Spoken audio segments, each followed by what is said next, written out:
இப்போ உங்க செயல்ல திடீர்னு கோவம் வந்துச்சுன்னா என்ன பண்றீங்க? சம்பாதிக்க பொருள் வந்தாலும் தூக்கி எறியுங்க. பையன் சொன்னபடி கேட்கணும், எப்படியும் நாசமா போனான்னு தான் தூக்கி எறியுங்க. அப்ப எது காட்டுறது?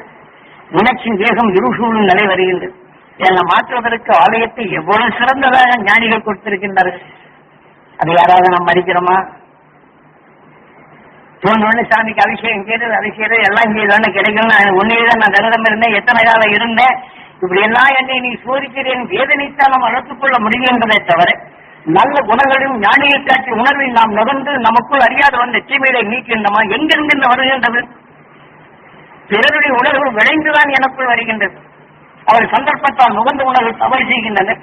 அதை உற்று பார்க்கும்போது உங்களிருந்து எனக்குள் வருகின்றது. அதை நான் எனக்குள் புகாது தடுக்க வேண்டுமா இல்லையா? அதுக்குத்தான் அந்த கோயில போன உடனே நாம அந்த தெய்வீக குணம் என் குடும்பத்தில் அனைவரும் பெற வேண்டும். நான் பார்த்தவங்க குடும்பத்தில் அந்த நிலை பெற வேண்டும். நான் தொழில் செய்யும் இடங்களெல்லாம் அந்த நிலை பெற வேண்டும். இந்த கனியை போன்று சுவையான சொல்லும் செயலும் நான் பெற வேண்டும். நாம் பார்க்கும் குடும்பமெல்லாம் இந்த நிலைகள் பெற வேண்டும். அப்ப யாரை என்றீங்க?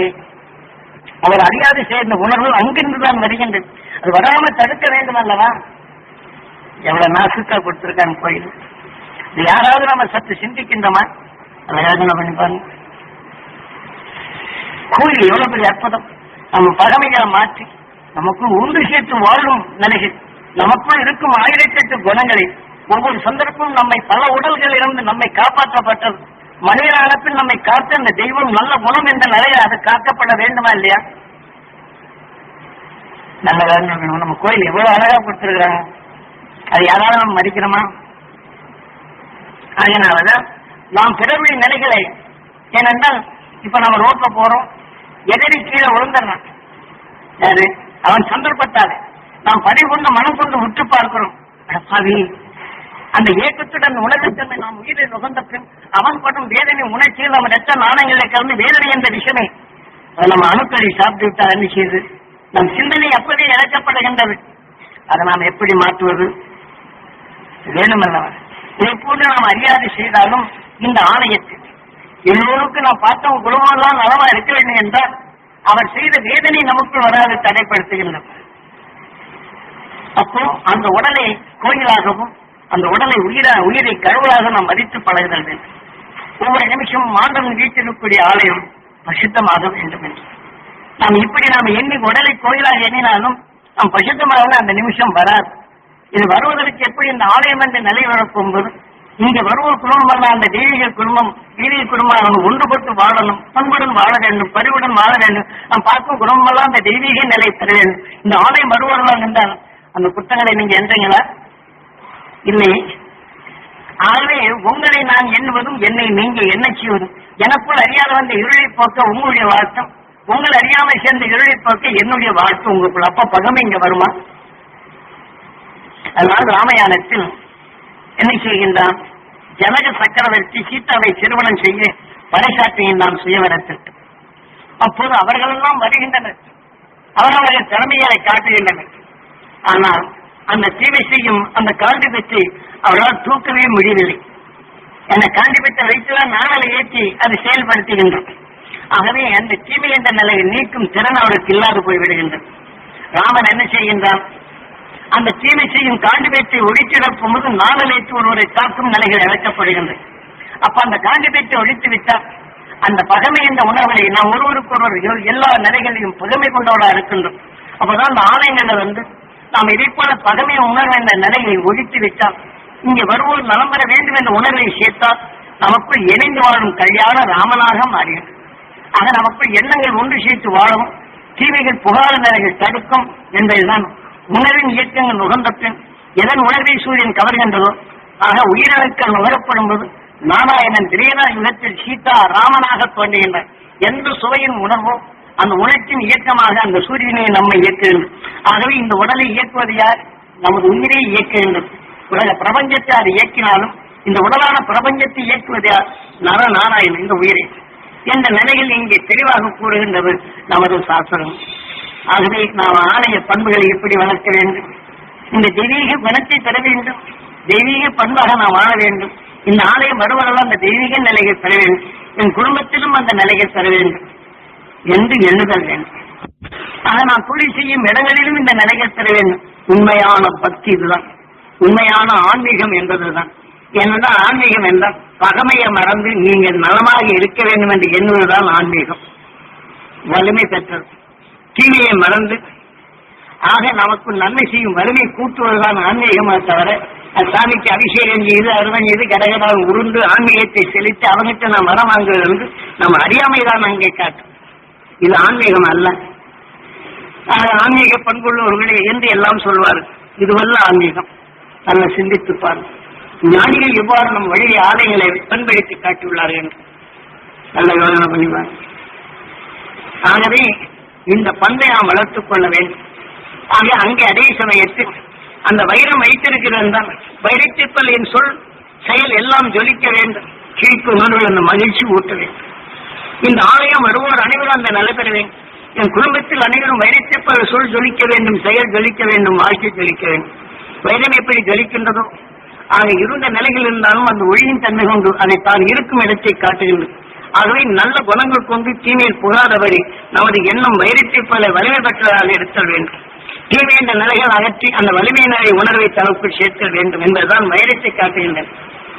ஆகவே அதை வைத்து நாம் என்ன செய்ய வேண்டும்? நல்ல யோசனை பண்ணி பாருங்க. நமது ஞானிகள் சாதாரண அறியாத மக்களையும் உருவத்தை பார்த்த பின் இந்த நினைவு கொண்டு உணர்வின் தன்மை தான் பெற்று இந்த ஆணை வருவதும் என் குடும்பத்திலையும் நாம் பார்க்கும் நிலைகளிலும் தொழிலில் இருக்கும் நிலைகளிலும் பெற வேண்டும் என்றால் ஆன்மீகம் எப்படி இருக்கும்? ஆலய பண்புடைய நிலை எது?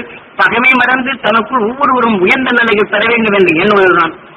அப்ப எங்கிருந்து தீமையை வருவது? எனக்கு தீமை செய்தான் அவனை எண்ணும் போது எனக்கும் அந்த தீமையின் தன்மை வருகின்றது. நான் நல்ல காரியம் செய்ய முடியலை. எனக்கு துரோகம் செய்தான் என்றால் அமெரிக்காவில் அவன் கணக்கு பார்த்தான்னா தப்பா போய்கிறது. சாப்பிட்டு இருக்கும்போது எண்ணம்னா புறை போடுகின்றது. வாகனம் ஓட்டும்போது எண்ணினால் அங்கே செயலாற்றது. இங்க அதே மாதிரி எண்ணும் போது என்னுடைய கணக்கு தப்பா விடுகின்றேன். இந்த கோபத்தில் இருக்க ஒரு பையன் தமிழர் பார்த்தாலும் கோபம் வந்துடும். கொஞ்சம் தண்ணி விடுன்னு கேட்டா மணி கொஞ்சம் வர்றது லேட்டான உடனே கோபம் வரும். இதெல்லாம் எங்கிருந்து வருது? புறநிலைகள் என்று நம்மை தாக்கும். ஆகவே புறநிலை நம்மை இயக்காதபடி நாம் அனைவரும் நலம் பெற வேண்டும் என்ற பகமை இல்லைங்கம்மா இருக்கு.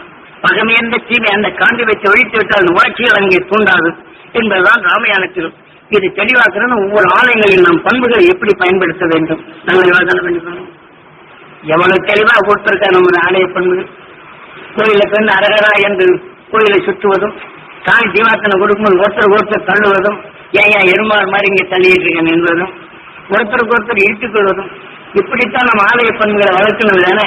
ஏன்னா பக்தி கொண்டு போறோம். பல வருஷமா போகும்போது இவங்களெல்லாம் மறந்து போட்டாங்க. பக்தியா ஒண்ணு நம்மளுக்கு வேண்டிய சக்தி கொடுப்பாங்க. ஆக நாம் என்ன செய்யணும்? இந்த சுயநலத்தை கொடுக்கணும், பிறரை வெறுக்க செய்யணும், வெறுப்பு உணர்வை நமக்குள்ள நல்ல குணத்தை அகற்ற செய்யணும். அது நுகர்ந்தா நமக்குள்ள என்ன செய்யும்? எங்க போனாலும் முண்டிதான் வரும், தள்ளதான் சொல்லும். அரவணைக்க சொல்லுமானா இல்லை. ஆனா அரவணைக்கிறது மானாக பகவைதான் ஊட்டும். பகமை உணர்வுதான் நமக்குள் வளர்க்க முடியும். பண்பை நாம் வளர்க்க முடியுமா? நல்ல யோசனை பண்ணி பாருங்க. நமது ஆலய பண்புகள் எவ்வளவு சிறந்தது என்று பாருங்க. அந்த பண்பை நாம் கடைபிடித்து பழகிறது. நீங்க மற்றவங்க எது போனாலும் நீங்க ஆலயங்களுக்கு சென்றால், ஆலயங்களை நினைத்தால், இதே போல நீங்கள் செய்து பழகும். உங்களுக்குள் பகமை விட்டு உணர்ச்சிகளை நீக்கலாம். அனுபவம் உணர்வை உங்களுக்குள் பெருக்கலாம். அது துரு நட்சத்திரத்தை உணர நாம் அடிக்கடி பெருக்கி இந்த இருளை போக்கி சுரம் கண்டு உணரும் அந்த அருள் சக்திகள் பெற வேண்டும். இதற்குத்தான் அங்க வைரத்தை போட்டு காட்ட அந்த மலர் தெய்வத்துக்கா அந்த மலரை போல மனம் பெற வேண்டும். மகிழ்ந்து வாழும் எந்த சக்தி நான் பெற வேண்டும். அந்த மகிழ்ச்சியின் அல்வட்டத்தில் நான் வாழ வேண்டும். இந்த ஆலயம் வருவரெல்லாம் அந்த நிலை பெற வேண்டும். என் குடும்பத்தில் அந்த நிலைகள் பெற வேண்டும். நாம் பார்த்த குடும்பமெல்லாம் அந்த நிலை பெற வேண்டும். என் வாடிக்கையாளர்லாம் அந்த நிலை பெற வேண்டும் என்று நாம் எண்ணினோம் என்றால் எல்லோரும் அதை போல எண்ணும்போது உங்களுக்காக நான் வாழாடும்போது நான் சுவாசித்து உணர நான் நீங்க நல்லதாக இருக்கும்போது எனக்குள்ள அபிஷேகம் நடக்கின்றது. அந்த உணர்ச்சிகள் ரத்தங்களிலே கலக்கப்படுகின்றது. பண்பு கொண்டு உணர்ச்சியில் என் அணுவில் உடலுள்ள அணுக்கள் பெருக்குகின்றது. இதற்கு மகிழ்ச்சியூட்டும் மலங்களை இந்த உடலுக்கு கூட்டாக்கி உடலின் நல்ல செம்புள்ளதாக மாற்றுகின்றது. எது செய்கின்றது? நமது உணர்வின் எண்ணங்களே அது செயல்படுகின்றது. ஆக அந்த உணர்ச்சிகளே தான் நம் எண்ணங்களாக வருகின்றது. உணர்ச்சி இயக்கம் தான் செயலாக வருகின்றது. உணர்ச்சியின் இயக்கங்களாக உடலாகின்றது. உயர்ச்சியின் சொல்லை பிறருடைய எதிரிகளை ஆக்குகின்றது. எது செய்கின்றது? நல்ல யோசனை பண்ணிப்பார். ஆகவே நம்ம ஞானிகள் காட்சி என்ற உணர்வினை நாம் பண்படுத்தி நமது குருநாதர் காட்சி அறுவடையில் காலையில் அதாவது காலை 4 மணிக்கெல்லாம் அந்த துருவ நட்சத்திரத்தின் பேரொழியும் பெற வேண்டும். என் உடல் முழுதும் பரவ வேண்டும். என் உடலுள்ள ஜீவான்மா ஜீவனுக்கு பெற வேண்டும் என்ற எண்ணம். காரணம், ஒருவன் தவறு செய்கிறவன் கருவழி ருக்மணி பதிவாக்குகின்றது. கண்ணுடைய சேர்ந்த காந்த புலனும் நுகர்ந்து உயிரிழப்பட்டு தவறு செய்கிறான் என்று உணர்த்துகின்றது. அதே சமயத்தில் அவனை திரும்ப திரும்ப எண்ணி அந்த தவறின் உணர்ச்சியை நமக்குள்ளாக்கி நாம் நல்ல குணங்களை நாம் செயலற்றதாக மாற்றுகின்றோம். இதை போன்ற நிலைகளை மாற்ற வேண்டும் என்றால் காலை 4 மணிக்கெல்லாம் அந்த துருவ நட்சத்திரத்தின் பேரருளும் 4 அறுக்கும் அந்த துருவ நட்சத்திரத்தின் பேரருளும் பேரொழியில் நான் பெற வேண்டும். என் உடல் முழுதும் படர வேண்டும். என் ரத்த நாணங்களை கலக்க வேண்டும். என் உடல் உள்ள ஜீவான்மா ஜீவானுக்கு பெற வேண்டும் என்று சொல்லிக் கொண்டே இந்த உணர்வின் தன்மை வழிவான 4 அறுக்கும் 6 மணிக்கு மேல் சூரியனின் ஒளிக்கதிர்கள் வருகின்றது. நாம் இதை அதிகமாக சேர்க்கும் போது உள்புகாது தடுக்கப்படுகின்றது. உணர்வின் தன்மை வலுவிழந்தது. இந்த சூரியன் வரும்போது நாம் இழுப்பு இல்லாததாக எடுத்துக்கொள்கின்றது. 2000 சூரிய குடும்பங்களில் ஒதுங்கி உள்ள தூசி சூரியன் கவரப்படும்போது வால் நட்சத்திரமாகின்றது. அது பூமிக்குள் வரப்படும்போது எரிபொருளாக மாறிவிடுகின்றது. விஷயத்தின் நன்மை பூமிக்கு பரவுகின்றது. இதே போலதான் நாம் காலை நம் ஆன்மாவை தூய்மை செய்ய இதே போல அந்த துருவ நட்சத்திரத்தின் பேரருளும் பேரொழியை நான் பெற வேண்டும். என் உடல் முழுதும் பரவ வேண்டும். என் ஜீவாத்மா பெற வேண்டும் என்ற கண்ணின் நிலையினை இங்கே செலுத்த வேண்டும். அதே சமயத்தில் நமக்கு எதிரிலிருந்து அடிக்கடி தொல்லை கொடுக்கிறார் என்றால் அந்த தொல்லையின் உணர்வு நமக்குள் வராதபடி அந்த துருவ நட்சத்திரத்தின் பேரருளும் பேரொழியும் பெற வேண்டும். அந்த நண்பனுக்கு அவன் நல்லது செய்யக்கூடிய உணர்வு வர வேண்டும் என்று அவனை நினைத்தால் இங்கே பதிவானால் இது அங்கே மாற்றப்பட்டு அவன் தீமையின் உணர்வை நுகராதபடி தடைப்படுத்தும். அதை இங்கு அழைக்க வேண்டும். அதே போல இதை அழைத்தால் இந்த உணர்வின் தன்மை ஈர்க்கும் சக்தி குறையப்படும். காலையில் 6 மணிக்கெல்லாம் எப்படி வால் நட்சத்திரம் எதிலும் பிடிப்பில்லாதை கவர்ந்து கொள்ளுகின்றதோ இதே போல காலையில் நம் ஆன்மாவை தூய்மை செய்கின்றது.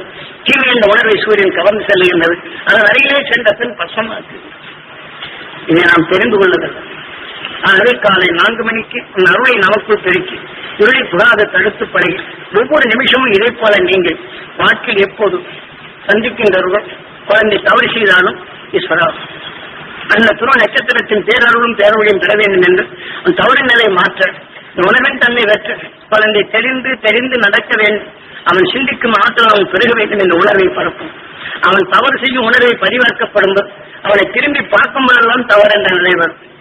அதே சமயத்தில் அவன் நம்ம பார்த்து தவறின் நிலையில் கோபித்த உணர்வு பட்ட பின் நாம் சொல்வதெல்லாம் மறுக்கும் தன்மை வரும். அப்ப அதை தடுக்க வேண்டும் அல்லவா? இதை போன்ற உணர்வை காலை துருவ தியானத்தில் எடுத்துக்கொண்ட பின் எப்போது தவறென்று காண்கின்றாரோ அந்த உடனே அந்த துருவ நட்சத்திரத்தின் பேரருடைய நான் பெற வேண்டும் ஈஸ்வரா என்று எண்ணி அப்ப அந்த தவறு செய்யும் குழந்தைக்கு அவன் சிந்திக்கும் ஆற்றல் வர வேண்டும். துருவ நட்சத்திரத்தின் பேரருடைய பெற வேண்டும். பொருளிலிருந்து செயல்படும் சக்தி பெற வேண்டும் என்ற உணர்வை நாம் எண்ணினால் இது நமக்குள் வளராத தடுக்கும். நாம் நுகர்ந்த உணர்வுகள் இந்த உணர்ச்சிகள் 2 கலந்து இந்த ரத்தத்திலே கலக்கப்படும் போது பகவையற்ற நிலையில் நாம் எப்படி பல காரம் பொழித்து உப்பை சேர்த்து சுவையாக உணவாக சமைத்து சுவையாக சாப்பிடுகின்றோமோ இதே போல உணவு ரத்தத்தில் கலந்து நம் உணவுள்ள அணுக்களுக்கு அந்த வீரிய உணர்வும் சுவைமிக்க நிலையும் மகிழ்ச்சியான உணர்வை தோற்றி வைக்கும் நிலை வருகின்றது. இது உங்க அனுபவத்தை தெரிந்து கொள்வோம். நீங்க சாமியார நம்புறீங்க, சாமியை நம்புறீங்க, யோசித்த நம்புறீங்க, அதுதான் செய்யும் என்ற எண்ணெய் எதை நுகர்கின்றனோ அதுவே தெய்வமாகிறது. இந்த உணர்ச்சியை செயலாகின்றது. அந்த எண்ணமே உங்களை காக்குங்கள். ஆக இதை நுகர்ந்த உணர்வை தான் அரங்கனாகலாம் நம் உயிரிழப்பட்ட உணர்வுகள் அது நாதங்களாக்கி அந்த உணர்ச்சிக்கு ஒப்ப நம்ம இயக்குகின்றோம். அதுதான் நம்மை ஆளுகின்றது. கேட்போரும் ஆளச் செய்கின்றது. ஆண்டாள் கொண்டு தெளிவாக கூறப்படுகின்றது. ஆகவே தியான வழி அன்பர்கள் இனி குறுகிய காலம் விஞ்ஞான உலகத்தால் இன்று ஏற்படும் அஞ்ஞான வாழ்க்கை அதிகரிக்கின்றது. தீவிரவாதம் என்ற நிலையில் அதிகரிக்கின்றது. அதையெல்லாம் கேட்டு நுகரப்படும்போது அஞ்சும் தன்மையும் அச்சுறுத்தும் தன்மையும் வேதனைப்படும் தன்மையும் இது அதிகமாக நாம் சுவாசிக்க நம் உடல்களில் கைகால் படைச்சலும் கடும் கேன்சர் போன்ற நோய்களும் ஆஸ்மா போன்ற நோய்களும் ஆக தீமையினாக நன்மை தீமை என்ற நிலை அறிய முடியாது இருக்கும்போது சக்கரசத்து போன்ற நிலையும் ரத்தப்பதிப்பு போன்ற உணர்வுகள் நமக்குள் மாறி மனித சிந்தனை இழக்கச் செய்து எதன் உணர்வை இந்த உடலை சேர்க்கின்றோமோ சிவனாலயத்தின் நந்தீஸ்வரன் சிவனுக்கு கணக்கு எந்த அளவுக்கு நாம் வேதனையை சேர்க்கின்றோமோ பாம்பிரமாக பறக்கச் செய்யும். ஆனால் மனித உடலை இழக்கச் கோபம் என்ற உணர்வின் தன்னால் புலி இறக்கமற்று எப்படி கொண்டு விதிக்கின்றோம் இதை போல ரத்த கொதிப்பு என்ற நிலைகளை இங்கே வரையும். இந்த உடலும் சிவமே, புலியின் உடலும் சிவமே, பாம்பின் உடலும் சிவமே. ஆகவே நம்ம நுகரும் உணர்வின் சக்தி கொப்ப உணர்ச்சியின் இயக்கமாக இன்று மனிதன் இன்றைய செயல் நாளைய சரீரமாக மாறுகின்றது என்பதனை உணர்ந்து நாம் உலக மக்களுக்கு எடுத்துக்காட்டி ஆணைகளை நாம் மதித்து நடக்க வேண்டும். அந்த அரும்பெரும் சக்தி நாம் பெருக்க வேண்டும். ஆணைகளை ஒவ்வொரும் மதிக்கும்படி செய்யும். இது உங்களுக்கு இதேமாதிரி சுவாசத்தை நீங்கள் எடுத்தால் அது உங்கள் உடலை மதிக்க செய்யும். உங்கள் உயிரான ஈசனை நீங்கள் மதிக்கின்றீர்கள். இந்த உடலான சிவனை காக்கின்றீர்கள். ஏனென்றால் உயிரான ஈசன் வெளியே சென்றால் உடலான சிவம் சமமாகின்றது. ஆகவே சமத்திற்கு நாம் இடமில்லாது அது உணர்வின் தன்மை இந்த உடலை வைத்து உணர்வினை ஒளியின் சரீரமாக மாற்றுவது வேண்டும். இதுதான் பிறவியில்லா நிலை என்றும். இதை போல நீங்க தொடர்ந்து எடுத்து நாம் தகவலத்தில் வெளியிடும் நூல்களை நல்ல படி மனதில் பதிவாக்கும். தீமை என்று உணரும் போதெல்லாம் அந்த விடைகளை கொடுத்து அவர்களின் தெளிவாக்கும். தீமை உணர்வு உங்களுக்குள் புகாதபடி அந்த வலிமையை சேர்த்துக் கொள்ளும். உபதேசம் என்பது சாதாரணமானது அல்ல. ஒரு தீமை செய்தால் அருணர்வு அவர் பெற வேண்டும் என்ற நோக்குடன் அவருக்கு தெளிவாக்கும். அவர் தெளிவாவார்கள். அவர்கள் தெளிவு செய்யுங்கள். உங்களுக்குள் அந்த வேதனையின் உணர்வு வராது தடுக்கவும் இது வரும். இந்த வழியில் நீங்கள் அனைவரும் பெற வேண்டும் என்று இதை நிறைவு செய்கின்றேன். அடுத்த சந்தர்ப்பம் சந்திப்போம். ஏனென்றால் நேரம் அதிகம், அது மணி நேரம் ஆயிடுச்சு. எனக்கு இதை விட்டுட்டு அப்புறம் ஊருக்கு போகணும், பஸ் கிடைக்காதுங்கிற நிலைமைக்கு வந்துடும். அதனால என்று இது போதும். இந்த சிந்தனை உங்களுக்குள் சேர்த்துக் கொள்ளும். நாளை வரும் சந்தர்ப்பங்களில் இதை நாம் பகிர்ந்து கொள்வோம். ஏனென்றால் உங்கள் உயிரை ஈசனாக மதிக்கின்றேன், உங்கள் உடலை ஆலயமாக மதிக்கின்றேன், உயர்ந்த குணங்களை தெய்வமாக மதிக்கின்றேன். ஆகவே நீங்களும் இதே போல நீங்கள் மதித்து ஒவ்வொரு உடலும் ஆலயமாக மதித்து அந்த உடலை சிவமாக மதித்து அந்த உயிரை ஈசனாக மதித்து உயர்ந்த நிலையில் நீங்கள் மதித்தால் நீங்கள் நுகர்ந்த உணர்வுகள் உங்க உயிரிலே அந்த உயர்ந்த உணர்வுகள் அபிஷேகம் நடக்கின்றது. உங்க ரத்தத்தில் அது கலக்கின்றது. உங்க உடல்ல அந்த அணுக்களுக்கு நல்ல சக்தி கிடைக்கின்றது. அந்த மனம் உடலாகும்போது சிவனுக்கும் மகிழ்ச்சி ஆகின்றது. ஆகவே நாம் அனைவரும் இந்த விஞ்ஞான வழிகள் வாழ்கின்றோம். அஞ்ஞான வாழ்க்கையை அழைத்து மெய்ஞான வாழ்க்கைக்கு செல்வோம். விஞ்ஞான வாழ்க்கை இந்த உடலுக்கு ஆகின்ற உறுப்புகளை மாற்றலாம். சிறிது காலமே வாழ்கின்ற விஞ்ஞான உலகில் பேரம் வரும்போது மாற்றி அமைக்கலாம். இப்ப பிரான்சில் ஒருத்தர் இருக்கிறார். இரண்டு குதிரை விளையாட்டு பேரும் புகழும் பெற வேண்டும் என்று விளையாண்டார். கீழே விழுந்து விட்டார். விழுந்த பின் அதில் சிறசு கீழே இயக்கமில்லை. மலஜலம் எல்லாம் தீப்ப வைத்து வாழ்க்கையை எடுக்கின்றனர். ஆக இந்த உணர்வின் தன்மை தீப்பால் எடுத்து மற்றபடி உணவு ஜீர்ணித்தாலும் அது வெளியேற்ற முடியவில்லை. அதை சிரமப்பட்டு வெளியேற்றுகின்றன. ஆனால் வாழுகின்றார். அதில் எத்தனை வேதனையுடன் வாழுகின்றார். தினம் எனக்கு இப்போ 10:30 மணி, ராத்திரி 11 மணிக்கு 12 மணிக்கு போன் பண்ண சொல்லியிருக்கிறேன். இப்ப அந்த மாதிரி உணர்வுகளை நினைவுக்கு செலுத்தி தங்களை அசைக்கும்படி மிகவும் அசையாது. ஆகவே அதுக்கு புண் வராதபடி அதுக்கு வேண்டிய உபகாரங்களை செய்து கொண்டிருக்கின்றன. அதுக்கு பிரெஞ்சு சர்க்காரு அவருக்கு ரொம்ப உதவி செய்துகிட்டு இருக்கிறாங்க. ஏன்னா அதுக்குள்ள ஒரு நாள் ஒன்றுக்கு அந்த ஒரு மனிதனுக்கு பிரெஞ்சு சர்க்கார் ஒரு நாளைக்கு 10,000 ரூபாய் செலவழிக்கிறோம். ஒரு நாள் ஒன்றுக்கு இந்த இயந்திரத்தை இயக்குவதும் வெளியில வாகனம் செல்வதற்கும் அந்த கார்லேயே சேருகிற எல்லாமும் காருக்கு போற அந்த சேரும் காருக்குள்ள போறோம்னா அந்த சுவிட்சை அமைச்சோம்னா அதுக்கு வேண்டிய நிலை நம்ம ஏதாவது கம்ப்யூட்டர் எலக்ட்ரானிக் முறைப்படி செய்து அவரே தன் நெற்றியில பலதால் இப்படி எண்ணினால் போறோம். இல்ல போக வேண்டும் என்றால் உணர்வுகளை இயக்கி அங்க பார்த்துக்கு வாக்கிங் செல்கிறது. அது வீட்டுக்குள் சுத்தம் அதுக்கு தகுந்த மாதிரி வீடெல்லாம் அமைச்சு கொடுத்துருக்கேன். சர்க்கார்ல ஏன்னா பாண்டிச்சேரிக்காரர். ஆனா அந்த பாண்டிச்சேரியில் இறக்கப்படும் போது குதிரை பந்தயம் அந்த போல நம்ம விளையாடுவாங்க. அதுல தலைகீழ விழுந்து அந்த மாதிரி ஆயிப்போச்சு. அப்ப சர்க்கார் விளையாட்டு நல்ல விளையாட்டுக்காரர். இந்த மாதிரி ஆயிப்போச்சுன்னா அவங்களுக்காண்டி இந்த மாதிரி செலவழிச்சே செய்துட்டு வர்றார். நான் எங்க போறது தினம் 10 மணிக்கு தினம் போன் பண்ணுவார். இந்த பயிற்சிகள் கொடுத்து இப்ப அவங்க அப்பா தேனி அவர் பார்த்ததில்லை. அவர் என்ன டாக்டரா அப்படின்னு கேட்டாங்க.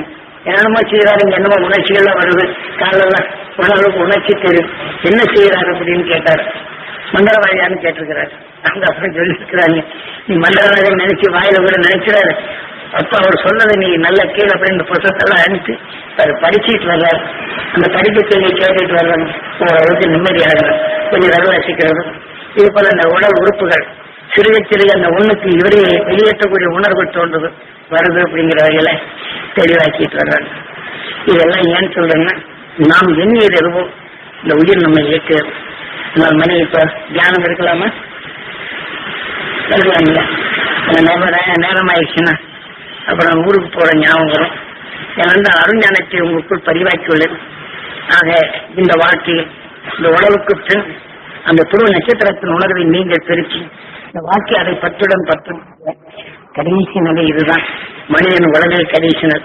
இதுல வேதனை இந்த உணர்வை எடுத்தால் உடலின் தன்மை கரைந்தால் சிவதனுசு விஷ்ணுதனுசு என்று அது உயிருடன் ஒன்று ஒளியின் தன்மை பெற்ற துருவ நட்சத்திரம். அதை நாம் அடிக்கடி எடுத்தோம்னா விஷ்ணுதனுசு. இது ராமன், சீதாராமன். மகிழ்ச்சியின் உணர்வின் தன்மை உணர்ச்சியால் தாக்கப்பட்டு உணர்வின் தன்மை நான் ஒளியாக மாற்றுவதுதான். பரசுராமன் என்ன செய்தான்? சிவதனுசு. என்னை இப்படி பேசினார் என்று உடல் பற்று வரப்போகும்போது ஆகவே தீவை நீக்கும் மாறாக தீவை நிலை ஒன்றும் மாற்று உடலைதான் வருகிறது.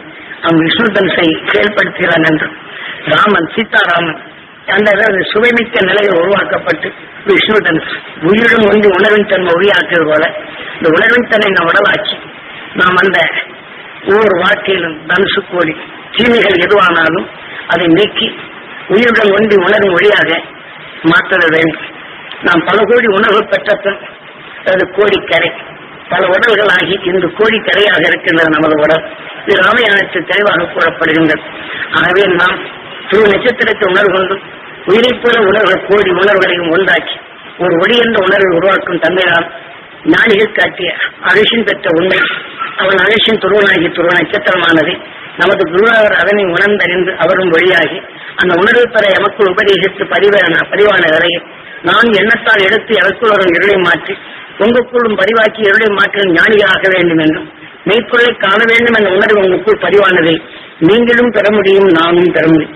ஆக இருந்த உலகிலிருந்து உலகை காத்திடும் அருஞானம் உங்களுக்குள் பெருக வேண்டும். ஆக நாம் பூமியில் மனிதன் என்ற உணர்வை காத்திடும் சக்தி பெற வேண்டும். நாளை வரும் விஞ்ஞான உலகில் வரும் விஷத்தின் தன்மை அகற்றும் வலிமை பெற வேண்டும். நாம் ஆயிரக்கணக்கோடு இந்த உணர்வின் தன்மை சுவாசித்து இந்த பூமியில் பரவச் செய்யும்போது விஷத்தின் தன்மை வலுவிழக்க செய்யலாம்.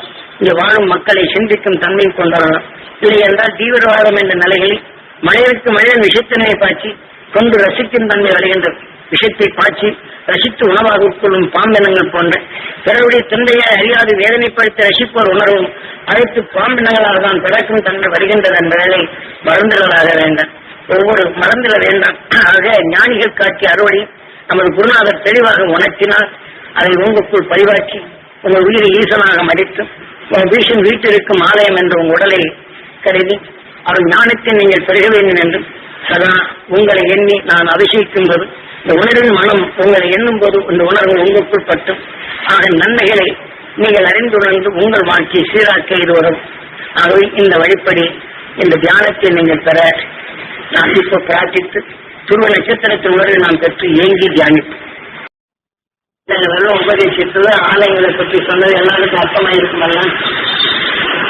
இப்ப பேசினால கேள்வி பதில் உங்க மனசுல வந்ததுக்கெல்லாம் இன்னைக்கு பதில் கொடுத்தாரு.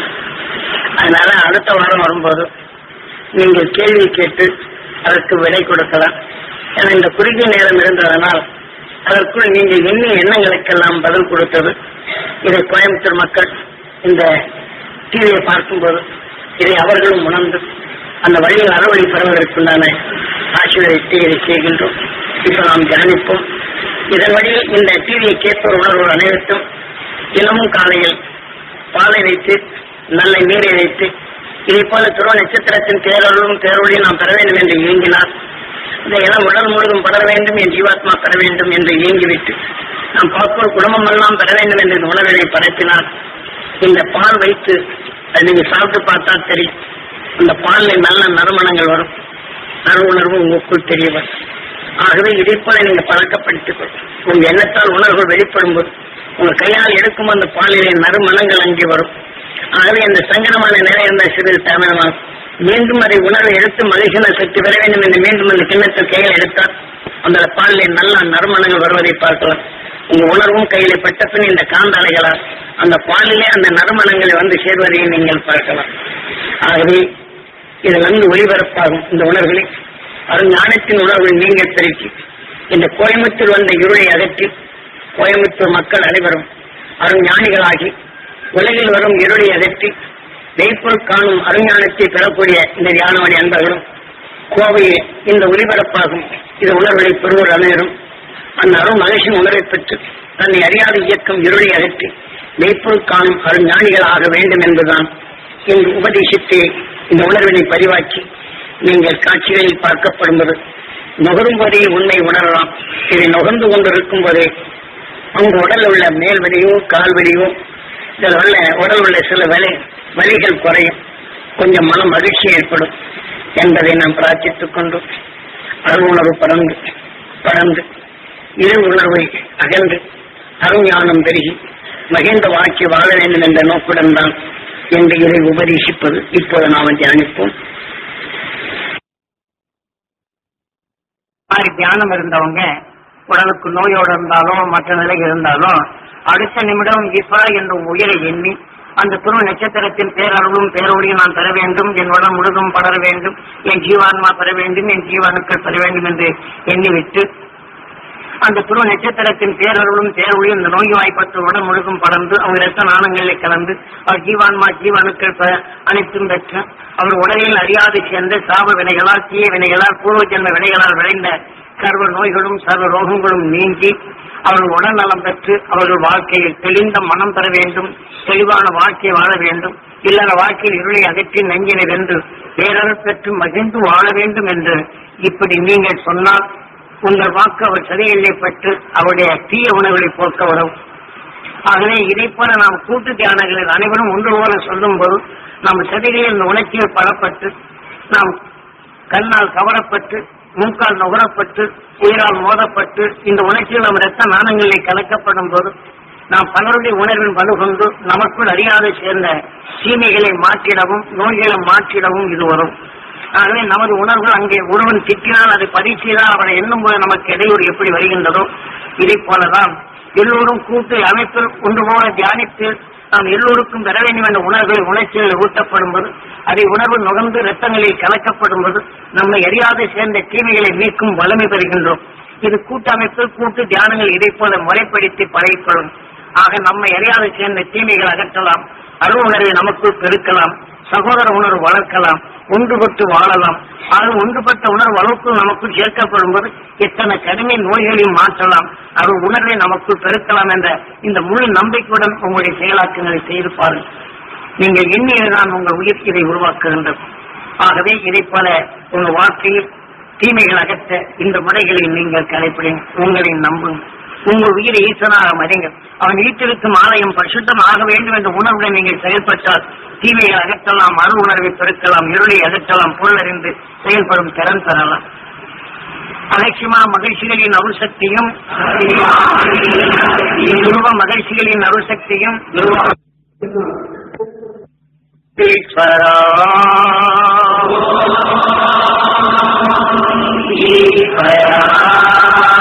நமது குருநாதர் காட்டிய அறுவழியில் இன்று அரசர்கள் தன் சாம்ராஜ்யத்தை விழிக்க கர்ப்பத்தில் கருவாக இருந்தால் அந்த கருவில் இருக்கும் போது குரு என்ற நிலைகள் அங்க வைத்து உபதேசிப்பார்கள். அந்த கருவில் இருக்கக்கூடிய குழந்தைக்கு இது பதிய செய்ய வேண்டும் என்றும் நாட்டின் நிலைமையும் எதிரியின் நிலையும் எதிரிகளை எப்படி வெல்ல வேண்டும் என்று இந்த உணர்வினை அந்த கருவில் இருக்கும் குழந்தைக்கு பெற வேண்டும் என்று இப்படி உபதேசித்து அந்த உணர்வினை அந்த கர்ப்பிணியை பெறச் செய்வார். அதன்படி அந்த உணர்விலேயே வளரும் அந்த கரு தன்னை வளர்ந்த அந்த வளர்ச்சிப்பின் அவன் பிறந்தப்பின் அவன் சாம்ராஜ்யத்தை ஆளும் தன்மையும் எதிரிகளை வீழ்த்தும் வலிமையும் பொருளிருந்து செயல்படும் திறன் பெறுகின்றான்.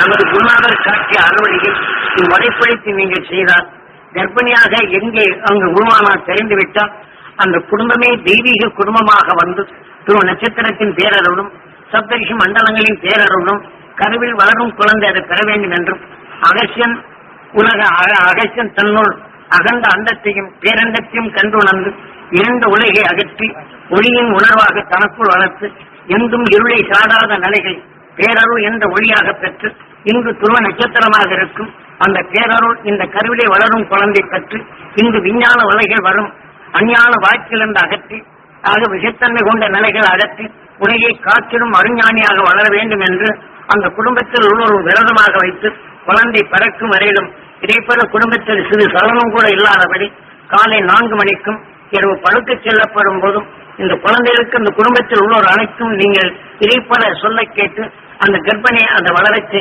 ரோஜா பூவும் அதில் நல்ல தேனும் அதில் குங்குமப்பூம் இட்டு ஒரு இதழாவது அந்த குழந்தைக்கு அந்த கர்ப்பிணிக்கு கொடுங்க. நல்ல சுவை கொண்ட உணவை கொடுங்க. உலகை காத்திடும் அறிஞானி வளர வேண்டும், வளரைப்போல மனம் பெற வேண்டும், உலக மக்களை மகிழ்ந்து வாழச் செய்யும் அந்த அருள் சக்தி பெற வேண்டும் என்று நீங்கள் செய்தால் உங்கள் குடும்பத்தில் சாப அலைகள் இருந்தாலும் பாவ வினைகள் இருந்தாலும் பூர்வ ஜென்ம வினைகள் இருந்தாலும் இந்த மாதிரி உங்க குடும்பத்தில் இதை மாதிரி செயல்படுத்தும் போது உங்க குடும்பத்தில் உள்ள சாப அலைகளை நீக்கும் அருள் ஞானியாக கருவி உருவாகி அவனால் உங்க குடும்பம் நலமாவதும் அவன் உலகை காத்திடும் அறிஞானி ஆகும் போது உங்களுக்குள் அந்த அருள் சக்தி கிடைக்கும். ஆகவே மறவாது இதை செயலை நீங்கள் ஒவ்வொரு குடும்பத்திலும் செயல்படுத்தும். இதே போல அக்கம் பக்கம் குடும்பங்களில் இதே போல கர்ப்பிணியானால் இதே போல அவர்களுக்கு உபதேசித்து அவரும் ஞானியை வளர்க்க செய்யுங்கள். பண்பு பெற்ற உணவின் தன்மை இந்த கருவிலை வளரும் குழந்தைக்கு பெற வேண்டும் என்று அவர்கள் எடுத்து கூறுங்கள். நாம ஞான வழியில் உள்ள நல்ல புஸ்தகங்களை எடுத்து படிக்கும்படி செய்யுங்கள். அது உணர்வை அது நுகர அவர் ஞானியாக உருவாக்க முடியலாம். அவன் பிறந்த பின் இந்த 2014க்குள் நாம் இத்தகைய ஞானிகளை வளர்த்தால் விஞ்ஞானத்தால் வரும் பேரறிவிலிருந்து மீட்டு எப்படி அகேஷான காலங்களில் ஆக பூமியின் திசை திருப்பி இருக்கும்போது அவன் உணர்வின் ஒன்று சேர்த்து உணர்வின் பூமியை திசை திருப்பி இன்று நிலையில் நாம் வாழ்ந்து கொண்டிருக்கின்றோமோ அகேஷின் பின் என்று விஞ்ஞான அறிவால் பல தீமை வினைகள் விளைவித்தாலும் இன்று ஓசான்படை கிழிக்கப்பட்டு விஷத்தின் தன்மை தான் பரவரப்பும் போது பூமியை திசை திருப்பலாம் என்ற நிலைக்கு வந்துவிட்டான் விஞ்ஞானிகள். இதை போல மெய்ஞானி உணர்வை நாம் வளர்த்து பூமியின் பரிசுத்தப்படுத்தும் நிலையில் நாளை விஞ்ஞான உலகை காற்று மண்டலமே நச்சுத்தன்மையாகும் இது நிலையிலிருந்து மீட்க நீங்கள் ஒவ்வொரு குடும்பத்திலும் தயாராகிக் கொள்ளும். ஆக பக்கத்து வீட்டில் கர்ப்பமாக இருப்பினும் இதை போல அவருக்கு உபதேசித்து இந்த நூல்களை படிக்கச் செய்து அந்த மெய்ஞானத்தை பெருகச் செய்து அந்த குடும்பத்தில் பெரிய ஞானிகளாக மாற்றும். எதிர்கால குழந்தைகளை நாம் இவ்வாறு உருவாக்கணும் என்றால் இன்று நம்ம நாட்டையும் காக்கலாம், நம்மையும் காக்கலாம், உலகையும் காக்கலாம். ஏனென்றால் 2014க்குள் வரும் கடும் தீவிரவாதத்தால் மனிதனுக்கு மனிதன் கொண்டு குவிக்கும் உணர்வு வரப்படும் போதும் அத்தகைய நிலையில் வீட்டும் ஞானிகளை நாம் உருவாக்கினால்தான் இன்று நாம் உடலாசைக்கும் மற்ற நிலைகளுக்கு தான் செல்லுகின்றமே தவிர இந்த உடலை தேடி செல்வம் என்பாலும் ஆசை விட்டப்பாடுகள் மேலும் செல்வம் தேட வேண்டும் என ஆசை கொண்டிரும்போதும் இருந்த நிலையை தேடி அதன் நிலைகள் ஆசை கொண்ட பேயாக திறந்து இன்னொருவர் மற்ற பற்று கொண்டு அவர்களை பேயாக தான் மாற்றுகின்றமே தவிர ஞானத்தின் தன்மை நமக்கு வளராது தடுத்துக் கொண்டேதான் இருக்கின்றோம். இதை போன்ற நிலைகள் எல்லாம் எடுத்து 2014க்குள் நீங்கள் ஒவ்வொரு ஞானிகளையும் வரும் ஞானிகளாக்கி அந்த குழந்தைகள் நீங்கள் என்ன வேண்டாம் எப்படி சிறு குழந்தைகளையே திருஞான சம்பந்தர் தாய் எடுத்துக்கொண்ட உணவின் தன்மை கொண்டும் அவன் பார்வையிலே பல விஷத்தன்மையால் ஏற்பட்ட நோய்களை போக்க முடிந்ததோ இதே போல அருஞானியை நாம் வளர்த்து இந்த உலகில் வரும் இருளை மாற்றி பேரருளை பெறச் செய்து இந்த உலக மக்களை நம்ம குருநாதர் காட்டி அருளில் உங்களால் போக்க முடியும். உங்களை நம்புங்கள். ஏனென்றால் நாம் எளிதாக சொல்லுகிறேன் என்று விட்டுவிடாது அருள் வழியை நீங்கள் வாழச் செய்து உலக மக்களை காத்திடும் அறிஞானத்தை அந்த அருட்குழந்தைகளை நீங்கள் உருவாக்க வேண்டும் என்று பிரார்த்தித்து இதை நிறைவு செய்கின்றேன். ஆக நாம் தபோவனத்திலிருந்து வெளிப்படும் பாடலும் அங்கு வெளியிடும் நூல்களையும் நீங்கள் அடிக்கடி படித்துவிட்டு பூஜை அறையில் வையுங்கள். எப்போது உங்கள் மனம் தெளிவாக வேண்டுமோ அப்போதெல்லாம் அந்த நூல்களை படிங்கள். அது உங்களை ஞானத்தை ஊட்டும், அறுவடை வாழச் செய்யும், சிந்திக்கும் தன்மை ஊட்டும். ஆக நம் வாழ்க்கையில் தெளிந்த மனதுடன் வாழ இது உதவும். ஆகவே ஒவ்வொரு குடும்பத்திலும் இதே போல குழந்தைகளை ஞானிகளாக வளர்க்க நீங்கள் மற்ற வழியில் எதில் இருந்தாலும் அந்த குழந்தைகள் இந்த குடும்பத்தில் நீங்கள் இப்படித்தான் இருக்க வேண்டும் என்று அந்த குழந்தை பறக்கும் வரையிலும் வேறாழ்ந்த உணர்வுகளை ஊட்டுங்கள். பகமையை மறந்து விடுங்கள், ஒன்று கொடுத்து வாழுங்கள். அவர் தெய்வங்களை உணர்வு பெற வேண்டும் என்று எண்ணுங்கள். மகிழ்ச்சியின் உணர்வு அந்த குழந்தை கருவலை பெற வேண்டும் என்று எல்லோரும் எண்ணப்படும்போது அந்த குடும்பத்தில் உள்ள சாபலைகள் மாறும். மீண்டும் அதை சொல்லுகின்றேன், சாபலைகள் நீங்கும், பூர்வ ஜென்ம வினைகள் நீங்கும். ஆகவே இதை போல நீங்க சொல்லியிருந்தால் இதை அதிகமாக சேர்க்க இந்த காற்று மண்டலத்தில் உள்ள நச்சுத்தன்மை போக்க முடியும் உங்களால். ஆக இந்த காற்று மண்டலம் நச்சுத்தன்மை மாறினால்தான் மக்களின் உணர்வுகள் தெளிவாகும். ஆக தெளிவாக வேண்டும் என்றால் கருவியை உணரும் குழந்தைக்கு அருள் சக்தி ஊற்றுதல் வேண்டும். இன்று உதாரணமாக ஒரு டிவியை பார்க்கிறோம் என்றால் ஒன்றும் அறியாத குழந்தைகள் அந்த இசை பார்த்தால் அதற்கு தக்க நடனம் ஆடுகின்ற நம்மால் ஆட முடிகின்றன. ஒரு தரம் அந்த குழந்தைகள் உற்று பார்த்தால் அதே பாடல்களை அதே மெச்சில் பாடி காட்டுகின்றது. ஆக அந்த குழந்தையின் உணர்வுகள் அதை செயல்படுகின்றது. ஆகவே கருவில் வளரும் குழந்தைக்கு இந்த முறைப்படுத்தினால் நம் நாட்டுக்கும் நம்ம வீட்டுக்கும் நம்ம ஊருக்கும் நம்ம தெருவுக்கும் இது மகிழ்ச்சி ஊட்டும் செயலாக வளரும். எதிர்காலத்தில் அந்த ஞானிகளை நாம் உருவாக்கும் பொருட்டுதான் இன்று நமது இந்த கல்வியின் மற்ற நிலைகள் வந்து விஞ்ஞானத்தையும் மற்ற நிலைகளையும் வளர்க்கின்றோம். விஞ்ஞானத்தை வளர்ந்தாலும் இன்று படித்த கல்வி பெற்ற மாணவர்கள் எப்படி நடக்கின்றார் என்று பார்க்கும். அன்னதந்தையை வெறுக்கும் தன்மையும் தான் தோன்றித்தனமாக தெரியும் தன்மையும் சிந்திக்கும் ஆற்றல் எடுத்து கல்வியை பெரிதென்ற நிலையும் உலகத்தை மறந்து ஆக விஞ்ஞானத்தை அறிவுகொண்டு செல்வம் தேடும் என்று உடல் இச்சைக்குத்தான் செல்லுகின்றதவரை அறிஞானத்தை வளர்த்து குடும்பத்தை பண்படும் நிலையாக்கி நம் தெருவையும் பண்படும் நிலையாக்கி உலகத்தை நல்ல ஞானத்தின் நிலை பெருக்கும் என்றது 1000 ஒன்று கூட நாம் பார்க்க முடியவில்லை. ஆகவே அருஞானத்தை பெருக்கும் உலக இருளை அகற்றும் அருஞானிகளை நாம் உருவாக்கும் என்று உறுதிப்படுத்தி கருவில் வளரும் குழந்தைகளை இப்படி ஞான குழந்தைகளாக வளர்க்க வேண்டும் என்று திருமணமாகும் அவர்களுக்கு இந்த உபதேசத்தை கொடுக்கும். கருவுறும் போது இந்த உணர்வை வளர்த்துக் கொண்டால் பெரும் ஞானியாகின்றான். உலகை காக்கும் அருள் தத்துவத்தை நீங்கள் போதிக்கும்படி கேட்டுக்கொண்டு இதை நிறைவு செய்கின்றேன்.